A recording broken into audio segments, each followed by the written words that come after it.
গায়ে হলিউড লেখা।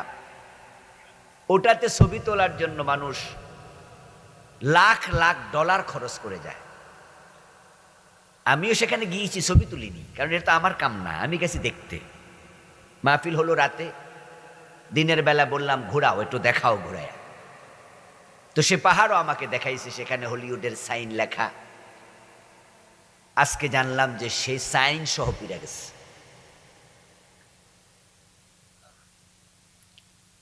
এরপরে আশ্চর্য খবর হলো, নিউ ইয়র্ক সহ কিছু অঙ্গরাজ্যে অলরেডি তুষারপাত হচ্ছে। তুষারপাত যখন হয় তখন রাস্তাঘাট 2.5 থেকে 3 ফিট 4 ফিট পর্যন্ত বরফে ঢেকে যায়। তাহলে একই রাষ্ট্রে কিছু অঙ্গরাজ্যে বরফ পড়তেছে, কিছু অঙ্গরাজ্যে আগুন জ্বলতেছে। আমাদের বাংলাদেশেই যারা 60-70 বছর বয়স, কোনোদিন বরফ পড়তে দেখছেন? সুবহানাল্লাহ। আমরা দাবানলও জ্বলে না, আমাদের দেশে বরফও পড়ে না। আমাদের দেশটা মায়ের কোলের সন্তান, মায়ের পেটের সন্তান যেমন নিরাপদে থাকে, আল্লাহ আমাদেরকে এমন নিরাপদে রেখেছেন। সুবহানাল্লাহ। এই শীতের মাঝে, শীতকাল চলছে, জানুয়ারি মাস তো শীতের যৌবনকাল, ঠিক না? শীত নভেম্বরে আসে, আস্তে আস্তে করে জানুয়ারিতে বাড়ে, ফেব্রুয়ারিতে আবার কমে যাবে। জানুয়ারিটা শীতের যৌবন, অথচ আমরা একটা জামা গায়ে আর একটা কোটি গায়ে। আপনারা অনেকে বসে আছেন একটা জাম্বার গায়ে। আমেরিকার নিউ ইয়র্কে আমি 2021-এ একবার গিয়েছিলাম 10 দিনের সফরে। ওখানে আমি 2-3 দিন থাকার পরে আমার সর্দি এমন লাগছে, টান দিয়া দেখি নাক দিয়ে রক্ত বের হচ্ছে। তা আমি আমার বাংলাদেশি এক ভাইকে বললাম যে, ভাই এত শীত থাকেন কেমনে? উনি আমার জবাব দিয়ে বলল যে, হুজুর শীত তো আসেই নাই, ডিসেম্বরে যদি থাকেন তাহলে শীত পাবেন। আমি সাথে সাথে বলছি, আল্লাহ যেন আমার হেফাজত করে আমি না থাকি, কারণ আমার এখনই নাকের ভিতরে রক্ত জমে গেছে। আর তাহলে আমি তখন তো থাকবো কিভাবে? আমি থাকবো না। আমার 10 দিনের সফর ছিল, আমি দৌড়াইয়া চলে আসছি কোন রকম, চাচ্ছিলাম পাখির মতো উড়াল দিতে, এত শীত। আমি একটা মসজিদের উপরে, নিউ ইয়র্কে ওদের অফিস আছে, অফিসের সাথে গেস্ট রুম আছে, ওখানে আমাকে থাকতে দিল। ওখানে থেকে থেকে আমি মাহফিল করি। মসজিদের নাম বাইতুল মামুর, মুসলিম উম্মাহ অফ নর্থ আমেরিকা, মুনা। বাংলাদেশি বাইরে মসজিদটা করেছে। তা আমি কাপড় চোপড় ধুয়ে সকালবেলায় একটু শুকাতে দেব, হয়তো 8:30-9টা বাজে, সূর্য উঠছে, ভালো তাপ দিচ্ছে। তা আমার পাশে একটু খালি জায়গা আছে, ওখানে কিছু চেয়ার রাখছে ওরা, প্লাস্টিকের চেয়ার। তা আমি ভাবলাম চেয়ারের মাঝে জামাটা একটু মেলে দেই, শুকাইলে পরে ভিতরে নিয়ে আসবো, একটু পানিটা ঝরে যাক। গিয়ে দেখি চেয়ারের মাঝে পানি জমা। ভাবলাম রাতে হয়তো বৃষ্টি হয়েছে, পানিটা ফেলে দেই, চেয়ার ধরে ধাক্কা দেই, পানি পড়ে না। হাত দিয়ে দেখি বরফ। এবার ভাবেন কি পরিমাণ শীত পড়লে চেয়ারের পানি বরফ হয়ে গেছে, যেটা আমাদের ফ্রিজের ভিতরে হয়, ঠিক না? আমাদের ফ্রিজের ভিতরে যে ঠান্ডাটা, এটা হলো ওদের বাহিরের ঠান্ডা। অথচ রোদ তখন ভালো রোদ, আমি জামা শুকাইতে দিছি। আমার দেশ কি চমৎকার দেশ, কি আবহাওয়া! দাবানল নাই, কোন রকমের শীতের বরফ নাই, তুষার নাই, 12টা মাস ফসল হয়। আমি আশ্চর্য হয়েছি। তাদেরকে জিজ্ঞাসা করলাম যে, আপনাদের দেশে এরকম 3.5 মাস 4 মাস বরফ পড়ে, তো আপনাদের ফল ফসলের খবর কি? উনারা জবাব দিলেন যে, হুজুর ফসল দূরের কথা, গাছের পাতাও থাকে না। কারণ বরফ যখন পড়তে থাকে তখন গাছের পাতা পর্যন্ত বরফে ঝরে যাবে, পুরা এমনি খাড়ায় থাকবে, একটা পাতা থাকবে না, অসংখ্য গাছ। এই 3.5-4 মাস কোনো ফসল হবে না, ফল হবে না। খান কি? বলেন কি খানার কি অভাব আছে? আর আমার দেশে 12 মাস ফসল হয়, এরপরও আমরা খাইতে পাই না, একটা ডিম 15 টাকা দিয়ে কিনা লাগে। কারণ তাদের দেশের নেতারা খুব সৎ।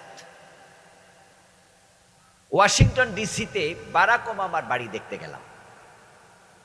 8 বছর প্রেসিডেন্ট ছিল। বারাক ওবামার নাম তো আপনাদের মনে থাকবেই, এটা তো কয়দিন আগের ঘটনা। এই বারাক ওবামার বাড়ি দেখলাম মাত্র 2.5 তলা, দোতলা বিল্ডিং, এক সাইডে একটু বেশি। আমি জিজ্ঞাসা করলাম যে 8 বছর প্রেসিডেন্ট, এর বাড়ি 2.5 তলা, আর আমরা দেশে তো অনেক পুলিশের কনস্টেবলের আছে 10 তলা। যদি এলাকায় মেম্বার চেয়ারম্যান হয়, একজনকে আল্লাহর রহমতে বলে হয়, এলাকার মেম্বার চেয়ারম্যান কমিশনার হইলে তো কোটি টাকার মালিক হয়ে যায়। এমন পুলিশের অফিসার আছে, হাউন আঙ্কেল ওনার নাম, উনি নাকি কয়েক হাজার কোটি টাকার মালিক। কল্পনা করতে পারেন, বারাক ওবামা 8 বছরের প্রেসিডেন্ট, 2 মেয়াদ, 2.5 তলা বাড়ি। জিজ্ঞাসা করলাম কারণ কি? আমাদের বাংলাদেশি ভাইরা আমাকে সফর করালেন, বললেন যে হুজুর, ওরা তো আর আমাদের দেশের নেতাদের মতো চুরি করে না। এই দেশটা আল্লাহ রহমত দিয়ে ঢেকে রেখেছে, কিন্তু শুধু চোরদের কারণে দেশটা গরিব হয়ে গেছে, তলাবিহীন চুরি। এখন আমেরিকার দাবানল প্রসঙ্গে কথা আসলো, আমার মন যেটা বলে, কেন এই দাবানল? হাজার হাজার বাড়িঘর জ্বলে পুড়ে শেষ। বিমান থেকে দেখতেছেন যে কি জানি কেমিক্যাল দিচ্ছে যেন আগুন নিবানো যায়, নিভতেছে না। কারণ এই আমেরিকার ইন্ধনে গাজাতে তারা আগুন লাগাইছে, আর আল্লাহ গজবের আগুন লাগাইয়া দিছে। গত 1 বছরে তারা মহা শ্মশান বানিয়ে ফেলেছে, কবরস্থান বানিয়ে দিছে, বিল্ডিং গুলো ভেঙ্গে চুরে বোমার আঘাতে শেষ করে দিয়েছে।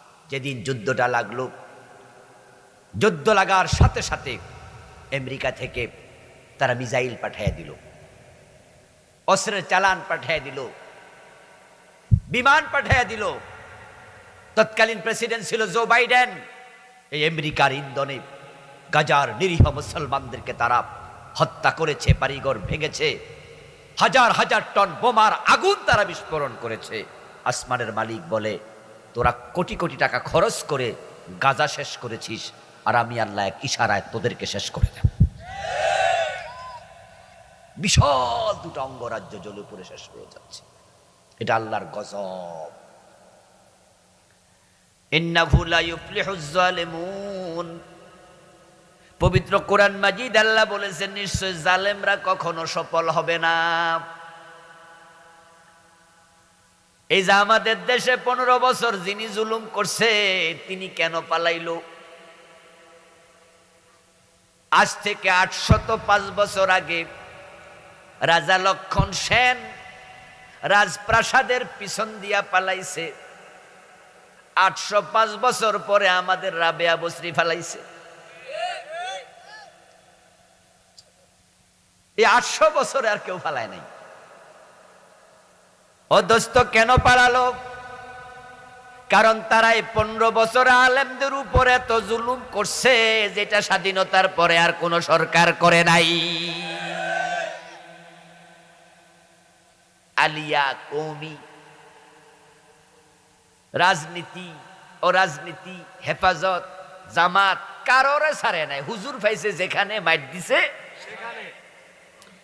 আমেরিকা যেমন মুসলমান পায় যেখানে মাইট দেয় সেখানে।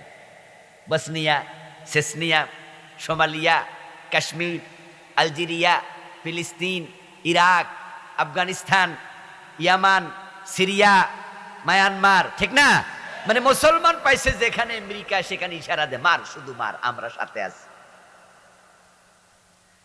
আমেরিকা যখন সব জায়গায় মুসলমান মারে, আল্লাহ কয় না, তোরেও আমি ছাড়বো না। এজন্য এক সাইডে দিচ্ছে বরফ, আর এক সাইডে দিচ্ছে আগুন।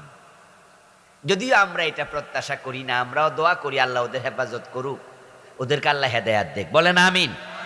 কারণ মানুষ কষ্ট পাক এটা আমরা কামনা করি না। যে সরকারের লোকেরা গত 15 বছর জুলুম করছে, আমরা তাদের জন্য দোয়া করি আল্লাহ ওদেরকে হেদায়াত দান করুক, কারণ তারাও কষ্ট পাক, এটা আমরা চাই না। আমরা চাই সব মানুষ ভালো থাকুক। আল্লাহ কোরআন মাজিদে বলেন, তুমি নিজের দিকে তাকাও, নিজেকে নিয়ে ভাবো। তুমি কি বোঝো না, তুমি কি দেখো না, তোমার মাঝে তোমার আল্লাহর অস্তিত্ব আছে। তুমি নিজের দিকে তাকালে বুঝবে একজন আছে যিনি তোমাকে চালাচ্ছে। এই যে আমরা রাতে ঘুম ধরলে